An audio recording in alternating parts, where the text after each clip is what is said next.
ndabaramukije abakunzi bacu abakunzi b'ibiganiro by'Imamba TV. Uyu munsi muri kumwe na Fanny, tugiye kuza turaganira ku biganiro by'ugwaruka. Tukaba tukubona n'umutumire ari wazo kwama adufasha muri ico kiganiro cy'ugwaruka. Reka tumuhe kaza bidondore.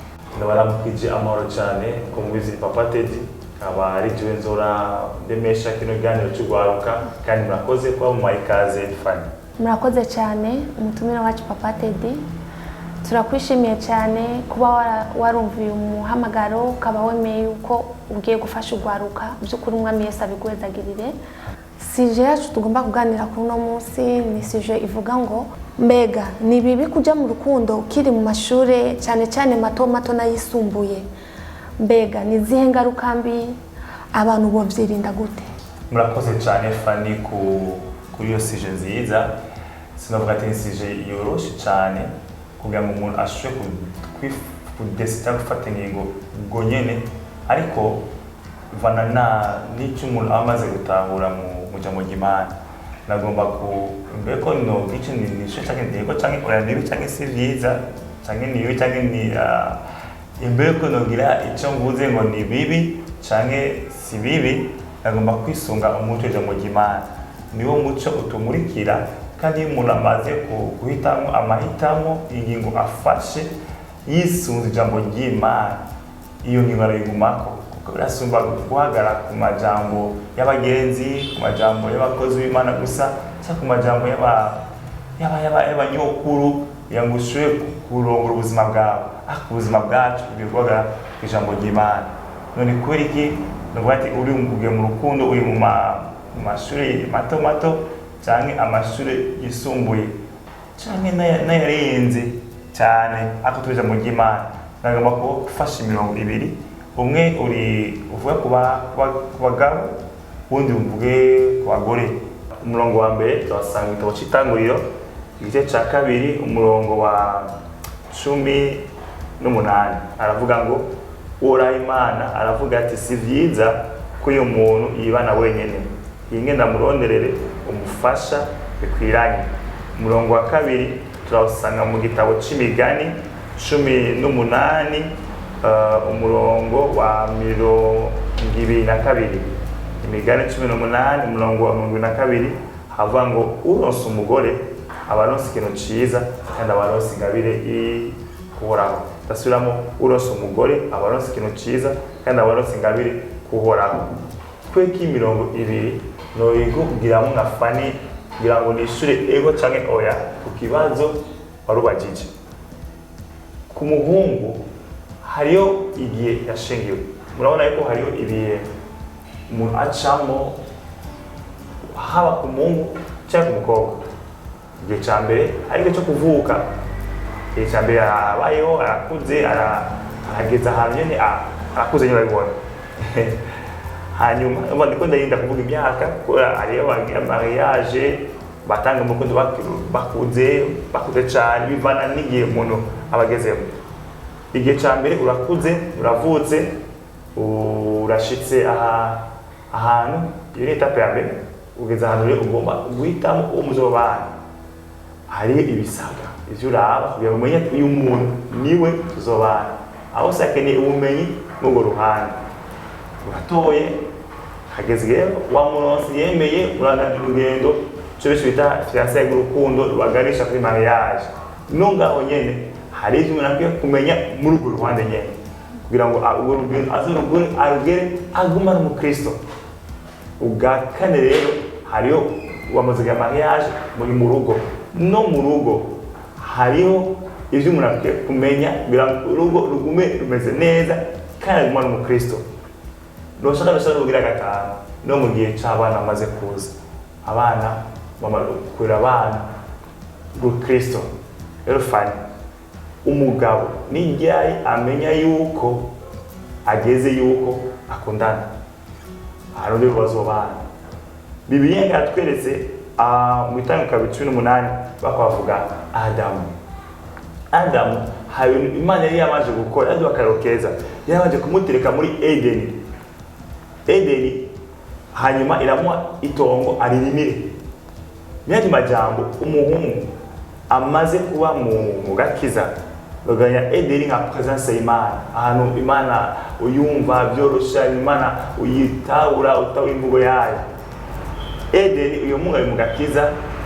Icya kabiri, uyo muhungu arafise korakora, arafise responsibility, arafise ikintu ariko arakora kanaka, haba kinini cyane, kazi kanini cyane kitoya. Hanyuma uyu muhungu niwe adakwiriye kwibana wenyene.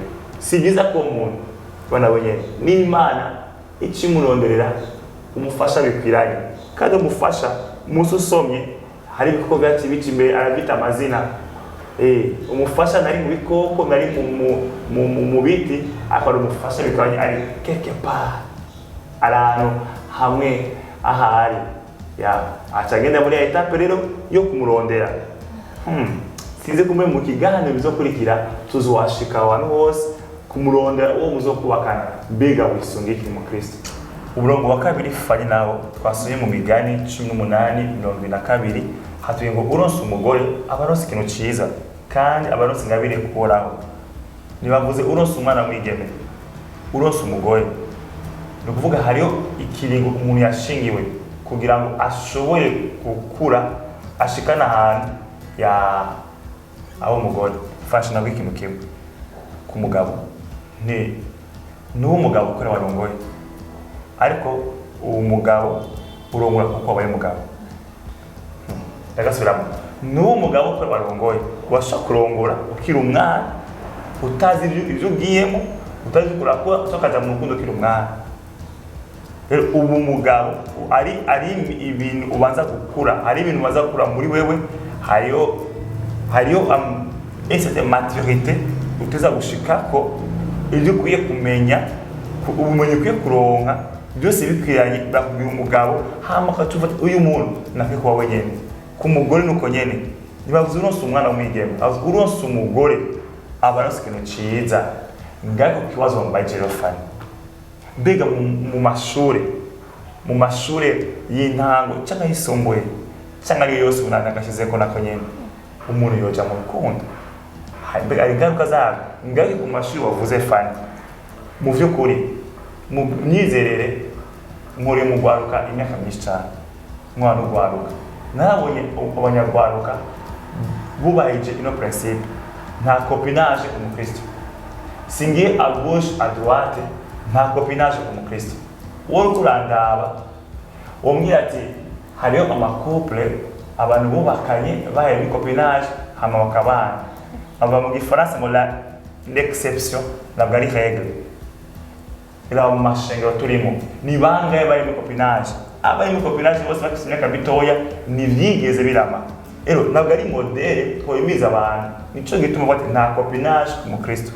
Ubone ku mwana mutoya, ubone mu ishuri cyambere, ikintu cyambere cyo nuko wiga ugasenga, amukarindira iki gihe cyose navuze Imana ishimwe. Ukarindira cyose navuze ngo uje mu bintu uzi neza ivyo giyemo. Nico twanahereye mu kushika ikibazo cyawe kugira ngo ubaze umenye ivyo giyemo byari ico bivuga ko hari igihe Imana yashingiye ivyo bintu wihutagije niyo uzana ingaruka zitari nziza. Wavuze ni ingaruka, navuze ko nabonye abantu bavyubahirije mu gwaruka n'abandi byacinga bigaserukira ngaha. Ugwaruka fine mfise ikibazo kimwe gusa natangaye. Iyo umuntu ababwiye ikintu si cyiza mwemeje mu Imana akavuga agashirako wowe ucugenda gupima nyungara mufise ucugenda gupima icyo kintu nyene kandi so atari cyiza wacugenda gupima icyo kintu atari cyiza wowe kuranyumviriza wowe shaka mu copinage n'umwanya. Turiko turabura urunganwe rwubaha Imana ku myaka mitoye cyane. Imana yagurutse wowe kurandaba witemo kuba Imana kuba icyo urindira iki gihe. Kandi benshi bagiye muri bintu bana n'amashuri biga nabi, bariko amashuri bamenya mu ishuri uko umwanya wose mu message ari mu masote bari mu binariya, kandi ingaruka zabo benshi baratwarinda abantu bakagwara ingwara. Kandi twarinda ubutukishije umuryango n'ibindi ndagasuka umuryango wawe. Sizifani konogeza kasi zikora bivuze neza aho nageze gutanga ko shoboye hari cyo umva no kongera ko kindi bashaka kumbaza murakoze cyane Papa Teddy, mutwishuye neza cyane, ariko ndafite akandi kabazo nshobora kubabaza. None nk'umuntu yoba yiga tureke amashuri mato mato, uwo bayiga mu mashuri yisumbuye akaba avuga ati je ndafise uwo turi kumwe kandi tubyumva kumwe by'ukuri, kandi akavuga ati hari ukuntu abakobwa bashobora kuvuga ati je ndicunga nta sishobora kugwa mu ngorane, nta ngorane nimwe byonera, kandi n'umukunzi wanje ndamwizeye, nukuri tuzogera kure, ndiko ndiga nawe ariko ariga, nitwaheza amashuri tushaka tubana, noneho nawe bagize nabi. Na Fanny, ngaruka ahantu nta mu prince ata principe, nta n'umuhene mu prince mu kanwa ata ama principe amarame akwiye kurikizwa, nta n'umuhene ata amaregle. Rero mu gihe uhisemo kuvyola, gusambura cyangwa kutakuza amarame ijambo ry'Imana, nabwiye ngo ariyo igihe cyashingiwe mafumwa kubigamo. Umuhungu wese akiri muhiri wawe icyambere cyo atarakijijwe, atarakima parakora, uyu aracakwiye kwibana wenyine, kuko niwagenda mu rukundo wuzana ivyaha, uzana ingaruka ku muryango wawe. Ico gituma bwateyo na singo ngo w'icumi ngo humanite labita ko Imana rivuga, wewe harageze ko ubana n'undi muntu canke ntiharagera. Washaka na kaminuza wahejeje utarakura, utaragira ahantu bati navuze yuko tutarongora ngo tuba abagabo rero turongore.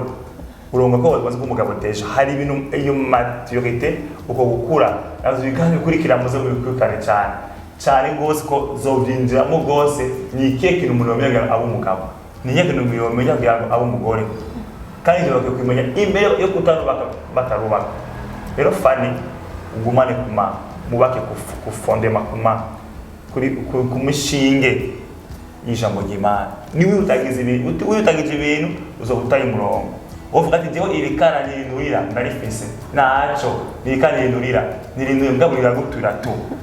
Murakoze cyane, turagushimiye Papa Teddy ku nyigisho nziza uduhaye. By'ukuri uratwigishije, nanje ubwanje nize. Ego nakubajije ibibazo mbwa nanje nize. Ndashimye ku nyigisho utanze, kugwaruka abariko barakurikirana kino kiganiro, ndazi neza ko ari ikintu kinini ubafashije. Umwami Yesu abagire neza. Amen. Tararangiza Fanny, nenda gushimiye. Tararangiza makubwira ugwaruka rukora twumviriza guvije kino ganiro twakoze cy'ugwaruka uno munsi, yuko uretse yuko umuryango wawe kurindiriye ko ina nziza, ishengera kurindiriye nigukira kurindiriye, kandi abakobwa beza bazokwamaho n'abahungu beza bazokwamaho muri ungano rwose. Agikuru nuguhitamo kubaha Imana kandi ukarindira ugakurikiza ijambo ry'Imana ryabivuze. Abenshi baciye ku ruhande uno munsi bakora icuza, kandi niye bitayikunda kubasha kuyora ivyamenetse. Nawe watakaye, uwe kumbure ubona ati natakaye, maze gutakaza byinshi, maze kuja musamba cyashoboka. Yesu atuje kunebe imbabazi, arakurindiriye. Wowe uri muri copinage ukuranda uno munsi, canke wowe umiye ko musambana bakuru mu ishengero canke nibaja mu ishengero, wowe utaja mu ishengero kwakira umwami Yesu ko dushoza byose na Kristo adikomeza, tubaza kuba turamakira yo Kristo mu buzima bwacu. Wowe nawe urimo nuko no munsi nyene utobishirejo muhagaze ku rukundo, aje iburyo nawe uje ibumoso, ariko mubaye Kristo mwese. Mwarayizagiro cyane. Murakoze cyane, turashimira umutumire wacu, twongera dushimira n'abakurikiranye kino kiganiro. By'ukuri twize bikomeye. Tuzosubira mu kindi kiganiro kizohora gica ku Mamba TV. Mwarahezagiwe.